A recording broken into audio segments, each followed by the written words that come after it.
Good morning. This is Gaming Perspectives with Saul and Jolene. And today we're talking about what? alignment. Like when your tires need to go to the tire person? Yes, that is a tired joke. If you say so. You say I do, groaners. We're witty to this morning. So alignment, what are they? Why do we need to exist? discuss it? Well, I think it's interesting because I think a lot of people are saying that, well, one, D&D 6th edition is coming out within a few years, within the next 1 or 2 years. Are they going to put alignment back into it? Well, there is alignment, right, in 5th edition. Okay. But there's rumors that they're going to get rid of it, and I gotta wonder why alignments, and I kind of wonder why alignments even exist in 5th edition. I think it's a holdover from the older years, the yesteryears. It might be time for alignments to go. Some people still like alignments. If you look at the history of alignments, I think in original D&D, well, I know in original D&D there was just law, chaos, and Evil? No, it's neutrality or something like that. So there was just that, and they were just Random? I don't want to say random, but they were very broad, right? They were very broad as to what they meant and how they impacted the game, because there was no, other than just that, there was a very short description of what they were, and that characters and monsters kind of followed these concepts. I'm not sure about monsters following concepts, but okay, go on. Well, because dragons would be the law or chaos and stuff like that. Everything got changed in AD&D. That's Advanced Dungeons and Dragons. And when that came out, alignment was definitely more codified, right? They had the 3 boxes. They had, it was good to evil and from law to chaos. So that gave you a 3x3 grid, and in it was all these alignments, chaotic evil, chaotic neutral, neutral evil, chaotic neutral, lawful neutral, true neutral, and then lawful good, neutral good, chaotic good. Maybe next time you should have the box in front of you so it's not so hard for you. Yeah, I mixed them all up, but there's 9 of them. Everybody who plays D&D since AD&D has known about these alignments. The reason they were codified, or they were codified, is because they had an impact in the game. There was an impact of like, for example, a paladin had to be lawful good, and it said that if what was it? It was in the rules, like, so in the description of the character class, as I remember. Now I might be a little bit hazy. I should have looked it up, but I'm pretty close because I'm pretty sure I'm right, because I played a paladin, a terrible paladin at that. If you look at it, the role playing aspects, but we were pretty much motor hobos at that time. And if you commit a act of chaoticness, then you have to ask penance for doing that. Well, you must have been asking a lot of penance then. Well, no, it never really entered into the game because we didn't really deal with that stuff. I think that one of the reasons they have alignment especially for paladins, not especially for paladins, but how it affects paladins, because paladins are the closest thing to a knight, really. Yeah. And the idea of chivalry and that a knight is always out for justice, right? So like the Knights Templar. Right.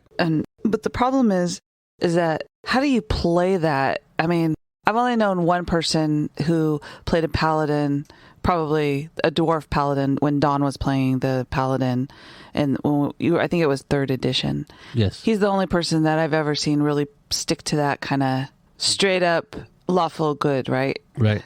You know what I mean? Yeah, I totally agree. Because a lot of paladins, I mean, if you're going to kill something, it either has to be evil, right?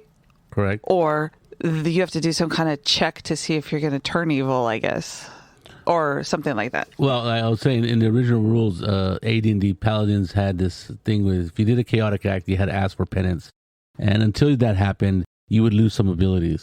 And if you did an evil act, definition of evil is depending on who you are, you would lose your paladinhood forever. That would make it hard to be a paladin. I think so. I mean, there's a fine line you have to walk, and what is the definition of an evil act, right? I guess it all depends on your GM. Yes, there's that. I was going to say your point of view, but definitely your GM. I think the paladin is a good example of alignment but if you think about it, the knight and the knight who's on a quest trying to do something is going to have is always going to have conflicts, right? Especially if you're a paladin, you're with these people that, what if you have a rogue in your party or a thief? That's a classic party construction. What do you do in that situation? Especially when a rogue is evil, right? A lot of people try to get away with rogues being like the neutral evil or neutral good or true neutral or whatever, or chaotic neutral. But sometimes, there's not only goodness in the paladin, there is the whole idea of lawfulness. Right. Depending on how you look at lawful good and what it means and what it entails, would you allow a rogue to, you knowingly allow him to rob people and pick people's pockets, even though it's, using quotes which nobody can see, but good for the party, right? Like they need somebody's set of keys. And the paladin, if you're lawful good, I'm thinking it's going to cause some issues, right? And that's a classic example of a party makeup that alignment really comes in and kind of makes characters butt heads against each other. I don't think anybody really in real life or anything fits or has been that way. That's the weird thing, is that it became in AD&D. It was like, well, aren't you a paladin? I don't think you could do that. I don't think you would do that, right? Or I don't think you would allow this to happen. There was always those arguments between players, not characters. Yes, and it was always interesting. The more interesting aspects is when you get into these moral quandaries, right?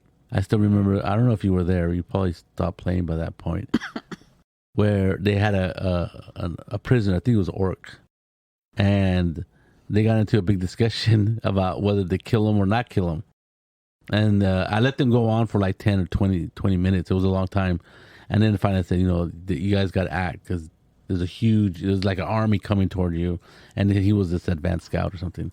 And Dawn, playing the paladin, wanted to kill him. Mm-hmm. And I think it was the guy from Salinas with the beard. Ward. They had made a compact. A compromise? A deal.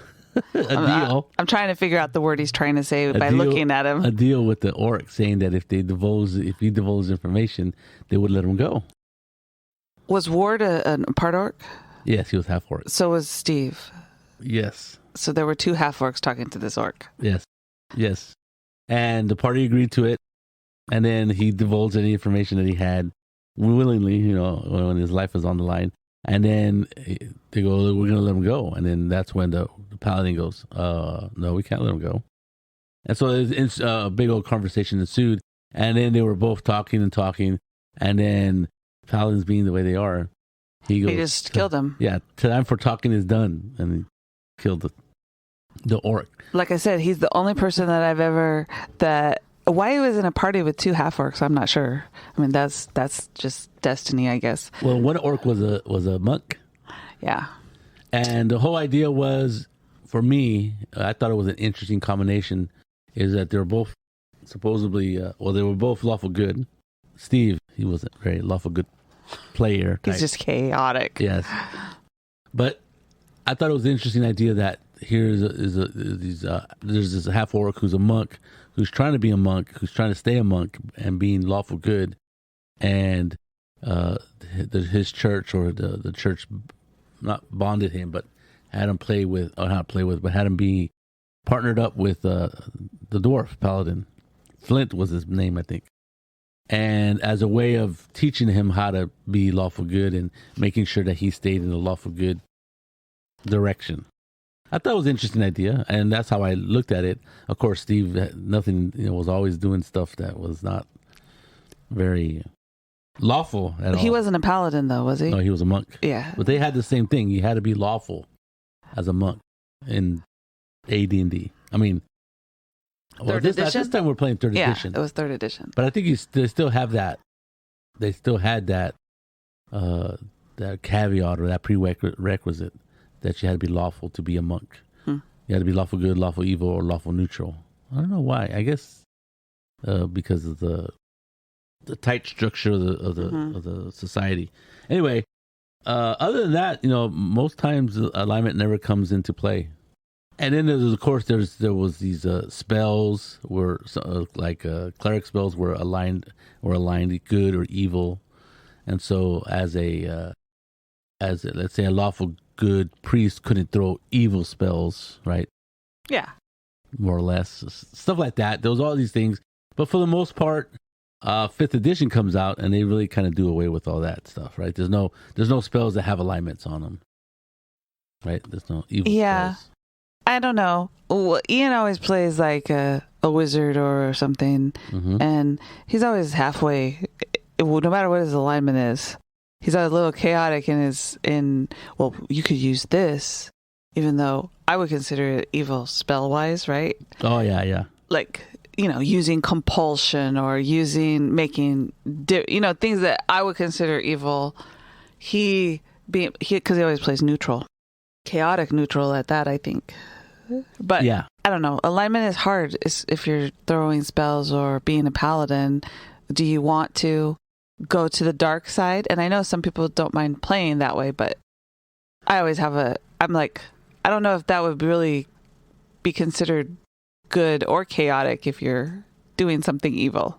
I think it's interesting that we have this discussion going, but also, we look at. I was looking at alignment. I'm like, well, why did they even make up this alignment business? What is it? What's the purpose of it? I always thought it's to keep people from being evil, right? To play evil characters.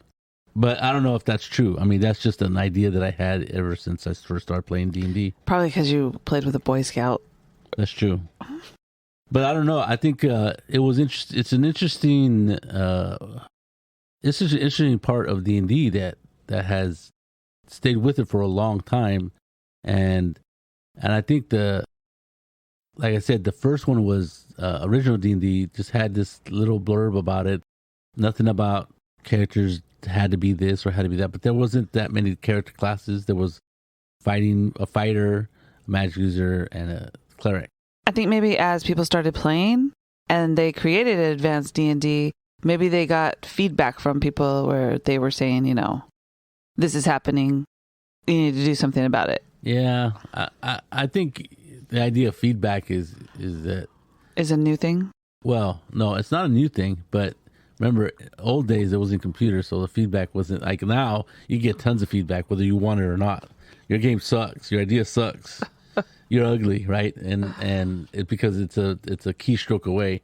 In the old days, you had to write a letter. Write a letter, right? Either typewrite it or handwrite it, or find somebody's phone number and try to get them on the phone. No, that I don't know about that either. But most likely you would have to write them, and that did happen, right? We've talked about different games, especially the ones that were created in the 80s. I don't think we've talked about Lee Gold, but Lee Gold was an avid fan of role-playing games, and she would write to this one company called Fantasy Games Unlimited because she was always asking questions about Chivalry and Sorcery, which was their fantasy RPG, and she kept writing them like constantly. Like every week, she would be reading rules, and she'd go, "What about this? What about that? And what about this? And what about that?" And then she would start asking about like an Asian or a Japanese samurai type of game or offshoot of Chivalry and Sorcery, and they said, "Well, why don't you write it?" And she had spent some time in Japan, I think, and she had lived there for a few months, and she researched stuff, and she wrote, I believe it's called Land of the Rising Sun is what Lee Gold wrote. It was basically a supplement for Chivalry and Sorcery, and that's pretty interesting. I mean, that somebody got a job or was able to get something published because they kept asking questions about a rule set. So that's a lot of dedication because like I said, it wasn't like the age of now where you can just write something on your email and send it off to hundreds of thousands of people if you want, and not even email, Twitter, and you just social media them, Oh, and back then she wrote letters and had to put them in the mail, and they had to open them. They could have just tossed out the mail. Companies were a lot different back then. They would open the mail and read them, and like, oh yeah, this person They still do, this person has a whether it's mail or yeah. But I mean, I forget what the numbers of people who write letters has gone down substantially. no, but they now they go to companies through LinkedIn and to their company websites. Oh yeah, I see what you're saying. And leave ridiculous comments everywhere with their ideas, their complaints. But I think in a way back then it was like only people who really committed would write a letter, right? I mean, how much time does it take to write an email or a comment and then send it off? Nothing. But I think it takes a little bit more to like send a letter, and which you didn't have a choice back then. I forget why I was talking about her. We were talking about how maybe alignment changed because people, or alignment was added because people had questions. Or, yeah. Well, I think a lot of it had to do with the addition of all these other classes, like the thief, the paladin, those two in particular. I don't know if I don't think there was an assassin character. There was an assassin that maybe no, it wasn't even the second edition, because second edition was really trying to be goody two shoes for specific reasons, right? I think it's interesting. So, yeah, I don't know. I think it had to be with those two character classes, and then the cleric, it was more codified. You could be an evil cleric, a good cleric, and so the even the spells were evil or good. And then there was the reverse of it, like if you could heal wounds, the reverse of it was cause wounds. And then the cause wounds was considered evil spell. So I think it just got more structured in AD&D, Advanced Dungeons and Dragons, than from original D&D. And I think it's just a holdover since then, right? People have always had alignments, played with alignments, and they look at it as a piece of what makes D&D, right?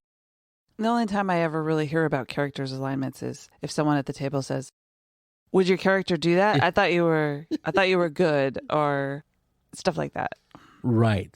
And that does happen, right? That's the way I've heard alignments come into play, when somebody believes that the other player isn't playing their character according to their alignment. Then people are not like that, right? That's the thing. Like, there's this idea that, like you mentioned, knights and the real Knights Templar, but they weren't really good people, right? No. Right. You know, they did a lot of nasty stuff, which if it was a D&D game, they wouldn't stay knights in a certain sense. Or paladins.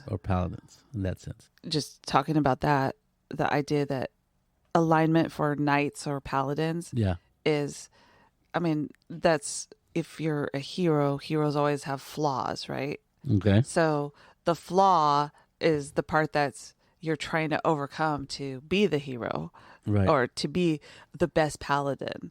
Just because you're a lawful good paladin, if you see your mother get slaughtered by something, you're going to kill it, right?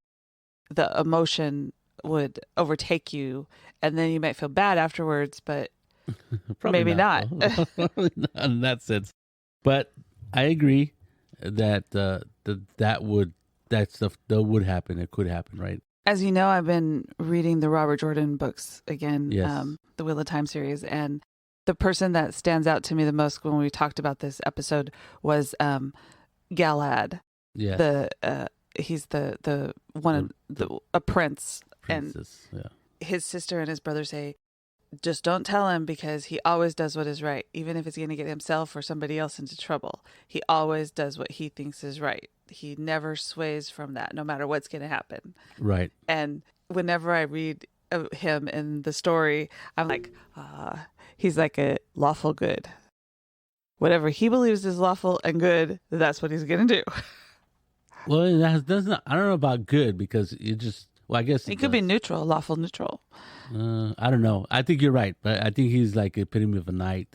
I'm sure Robert Jordan, he did play D&D, right? He said he ran it for his children. If you look at the introduction or the forward to the Wheel of Time RPG, he admits that he was this killer D&D DM, that, you know, he ran the game. If as our friend Mike says that he would let the chips fall where they may. If they die, they die. They roll up a new character and continue going. And I think with that in mind, I don't know which came. Well, I don't know which came first, the D&D or the books. But I think Galahad is definitely an epitome of a D&D paladin. But do people use? I don't think people use alignment anymore. Like not like. And did they ever really use alignment? I don't remember. See, that's the thing. That's what I say. The only time I ever hear about alignment is someone is questioning your actions. Would you really do that? You are lawful good. Why would you do that? Or you're right. True neutral. Why would you do? Well, I don't know. I don't know how you would play true neutral. Yeah, that's another quandary. How would you play some of these alignments? Like that's why I always pick chaotic good, because then I'm good, right? But you also can do anything you want. Because and I think a lot of people pick that because then no one's going to question them on stuff like that, right? Another one is neutral good. You don't really care, but you'll fall on the side of good for the most part. For the most part. Right. You really don't care. And you're right. I used to believe that, and I sort of still do, that chaotic good is probably one of the most used or the most picked alignments. But neutral good, I think, probably falls in that too. But you believe in this idea of balance and neutrality and stuff like that. But you fall on the side of good a little bit. So, like I said, I've been playing with the same people for 40 years, right? And none of us really cared about alignment. If I had played D&D with like 10 groups, right? Or played D&D when I went to conventions. Like I go to conventions, but I don't play D&D because I've been playing D&D, like I said, since 1977. So why would I want to go and play D&D at a con? I would like to play a different game, a game that I don't usually get to play, which is usually like Deadlands, or I play just anything and everything at con. So my experience with other groups playing D&D and knowing if they use alignments or don't is kind of, I'm not very experienced in that. And I don't know if we're an outlier, our group is an outlier that says, well, we don't really care about the alignment. It's just something we fill in the box and then kind of forget about it. And it seems to me, from the little that I've seen people play and a little bit that I've seen other people play and talk about, they do the same thing. It's just a little, it's chaotic CG. Is it CG? Yes. Yes, CG, LG, right? It's just, that's all it is. Of course, unless you're a paladin or a rogue, and especially if you're in the same party. So is there a better way to achieve, I always thought so what is alignment supposed to do? Is it supposed to be your moral compass? Because I always thought that was it. That was what to guide you as the player on how to play your character. I don't know about moral compass, but I think the same thing, that it's supposed to give you an idea of what the parameters are for your character, right? If you're right. Chaotic good, you really need to be doing you need to be doing stuff for the good of your party, a village, the world. Right. And just because you're chaotic, you may or may not do what you're supposed to do all the time, right? Well, I think chaoticness has to do with how you follow law, or do you break the law? The ends justify the means, something like that. There's this long. You can look up articles, and everybody has an opinion on it and what each alignment means and how you would play it. I think it's even in the 5th edition book. You would look at this, this long paragraphs describing what these alignments are. The problem is, and I've always had this problem, is that people are not just one alignment, right? We had this discussion about the speed limit, right? I said, well, if you go 5 miles over the speed limit, that would make you chaotic good. And you go, how could it be good? Because you're not being lawful. And I'm like, no, because you're trying to get somebody to a certain location before it's too late. Myself to work. I mean, but you don't commute on the freeway, so that's not true. I don't know. I mean, the idea of breaking the law, right? The speed limit. There's some people who don't go over the speed limit because there's multiple factors. One, it's more dangerous to go faster, and two, it saves gas if you don't go over 70. The speed limit. Yeah, I think the speed limit. I forget what the best speed to go when you're on a freeway. It's between 55 and 65. I'm guessing, so right around there. And and definitely just in my own car, I drive a Volvo station wagon, so it stays pretty much under between 2,000 3,000 RPMs. But I noticed if I'm starting hitting 80, it starts creeping over 3,000 RPM steady. Otherwise, it just meanders between 2 and 3,000 and doesn't usually go above 2,500, no matter what speed I'm going, except when I'm going on the freeway. So I think that's the reason why we have that speed limit. And in fact, they usually saves lives, right? 55 saves lives on the freeway, at least here in California. I don't know if you're in the different parts of the world, whether they care about your speed. So it saves gas and saves lives if you get in a car wreck. That makes sense to me. So there's some people who would like look at that and say, oh, that's a good reason to not drive fast. And if you're not in a hurry, they drive the speed limit. And I pretty much drive the speed limit now because I'm not terrified, but I really don't want a ticket, right? I never had a speeding ticket. The only moving violation I had was improperly wearing a seatbelt, which I could go on an hour tirade about the dumb cops that gave me that ticket. And I didn't realize that it was a moving violation, so I just didn't care about it, and then it became a moving violation. So I had to go to freaking traffic school. And like everybody there, I hate to digress, but everybody there, total lawbreakers, right? Total lawbreakers. They're like speeding, exhibition of speed, all these, running red lights.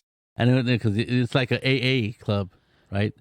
Who are you? What did you do wrong? Right? This comedian guy was doing the class.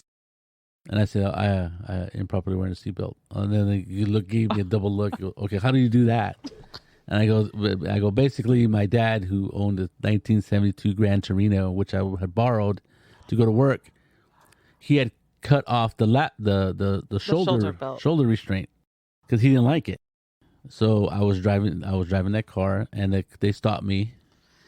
And then they I thought you weren't going to digress. Well, they gave me a ticket for that. And but what I'm saying is there was a whole room of lawbreakers in that room. And I was wearing the seatbelt, but I literally could not have put on the lap belt. Shoulder restraint. And now, 1972, for those of you who are not old enough to remember or ever been in that car or that year car, there was a lap belt. And then you had a different belt that would hang on the side of the roof and then you would have to actually unhook it and attach it to the seatbelt again. So it had two different latches and two different locking mechanisms. So he never put it on, so he just cut it off. So when I told it, I go, "This is not my car. Are you giving me a ticket for improperly wearing a seatbelt?" Now that's why they pulled me over, right? Because they knew that I didn't have a restraint. Yeah. Anyway, so I thought it was kind of funny that I was trying to follow the law in a certain sense, but I couldn't because literally I couldn't. There was no shoulder restraint to put in. So that makes sense for a D&D party, right? You're walking down the road and you're attacked. You have to kill them. That's true. Anyway, so there was a lot of I think I'm being facetious. You don't have to kill people. That's you true. Can always talk to them, right? So I think alignment, like I said, for me, never really kind of took a front seat to anything unless we were playing with a paladin. So is there another way to do what alignment is trying to do? And I'm not even sure what alignment is trying to do, whether it's just a mechanical game element, or is it really trying to push or be the morality? I think it's more trying to help you how you're going to play your character. Okay. And I think 5th edition put in the questions that you have to answer. Are you what are the questions that are there when you make your character? Not traits, but the flaws and all that stuff. Yeah, like I like to look at myself in the mirror. Each character, each class has different ones. Right. Yeah, right. I think that's a way of do two things, right? Is it kind of make your character, or maybe multiple things. One is kind of give your character a little bit of background. Two is trying to give you a little bit of like insight into your character, literally right. What the way you would play it. Yeah, right. And like I said, and background and stuff, and give you an insight on how to play that character. Yeah. What is that character like? So it was something that hadn't been done in previous editions. But anyway, so do other games have anything close to alignment? And I can only think of 2 games that even dealt with this. Other games don't even care. Like Top Secret, there's no alignment. A space opera, no alignment. Traveler, no alignment. Nothing, there's no alignment, anything. Nothing close. You can play your character any way you want. The only game I could think of was Cap, King Arthur Pendragon. They don't have alignment system, but they have those traits that kind of guide you as to which way you. And then if you don't play it that way, like the GM will say, well, make your piety roll, or make your greed roll, whatever it is. And then if you miss it or make it, depending on which way it is, you have to play it that way, which I think is pretty fascinating. I've already talked about King Arthur Pendragon, how I really like that system of traits and how that really helps you play your knight. It really does. Well, and it goes back to the knight, right? The knight there's a code that you're supposed to go by, right? But not every person is going to be able to be that knight that's straight down the middle and does everything they're supposed to do. Right. Because you're going to get upset, you're going to be lustful, all of these different things, right? So in those 2 columns of traits, depending on what you're doing, you can literally see which way you're going to go, right? Those are your chances. Your chances, yeah. Well, another thing is that because King Arthur Pendragon is such a niche, and we talked about it, I've talked about it before, it's such a niche genre, right? It's about Mallory's version of Pendragon, of King Arthur. And Mallory writes about some, here is like Lancelot, one of the best knights there is, and he's lustful, right? And he breaks the rules of knighthood, right?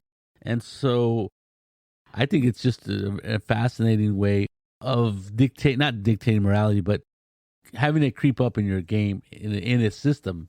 And I think it does a really really good job of doing that.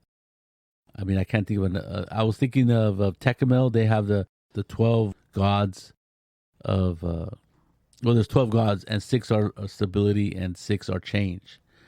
Now, none of them are good, right? There's no good in, doesn't say good in front of any of them. Right. None of them are necessarily evil, but the change ones, if we were to call them good and evil, kind of fall in the...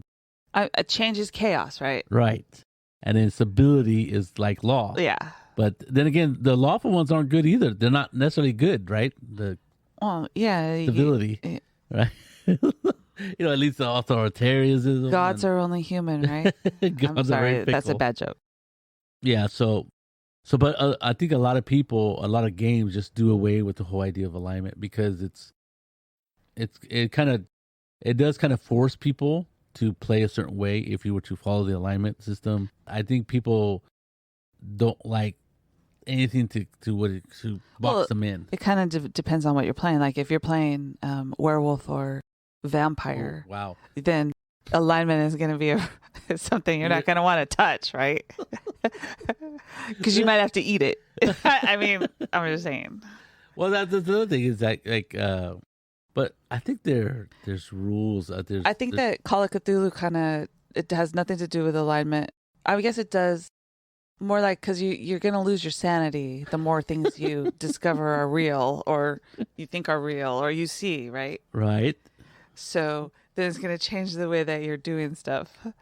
Yeah. Because you become obsessed with certain things. Like we have to perform this ritual to get rid of this, right?